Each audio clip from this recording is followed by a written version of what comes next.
திமுகலேருந்து வந்தவன் தானே நான். திமுக பாதுகாப்பு இருந்தால் நான் ஏன் வெளியே வர போகிறேன்? நான் தான் பார்த்துட்டேனே, வீட்டு வாசலில் கல் தூக்கி வீசும் போது கூட யாருமே வரலையே. இது வரைக்கும் நாங்கள் எதுவுமே பண்ணலை. ஆனால் பிரதமர் அவர்கள் வந்து தமிழ்நாட்டுக்கு ப்ளோக் பண்ணியிருக்கிறாரு. 2,75,000 கோடி வரைக்கும் கொடுத்துருக்கிறாரு. ஸோ பிரதமர் வந்து ஒரு எம்பி இல்லாமல் இவ்வளோ தமிழ்நாட்டுக்கு பண்ணியிருக்கிறாரு.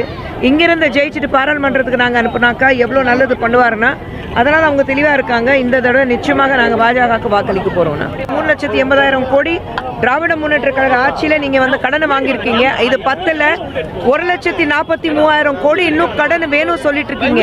ஸோ நீங்கள் கிட்டத்தட்ட ஒரு 3 வருஷம் ஆட்சியிலே நீங்கள் 5 லட்சத்துக்கு மேலே 5 லட்சம் கோடிக்கு மேலே நீங்கள் கடன் வாங்குறீங்க. அங்கே எங்கே செலவு பண்ணுறீங்கன்னு நான் கேட்குறேன்.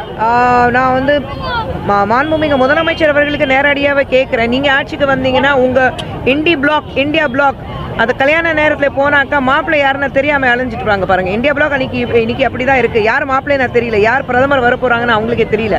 ஆனால் நாங்கள் பேசுவோம், கல்யாணத்தை நடத்த போகிறோன்னா அவங்க சொல்லிட்டு இருக்காங்க, மாப்பிள்ளை யாருன்னு தெரியாமல் கல்யாணத்தை நடத்துவோன்னு சொல்லிட்டு இருக்காங்க. அந்த வகையில் நீங்கள் பார்த்தீங்கன்னா பிரதமரை பார்த்துட்டு 29 பைசா பிரதமர் நீங்கள் சொல்லும்போது உங்களுடைய ஒரு வக்ர புத்தி காட்டுது, உங்களுடைய கீழ்த்தனமான யோசனை காட்டுது. அவ்வளோதான் சொல்லுவேன். இந்தியா மட்டுமல்ல, உலகத்திலேயே மிக சிறந்த தலைவர் யாருன்னா மறுபடியும் அவர் தான் தேர்ந்தெடுத்துட்டு இருக்காங்க.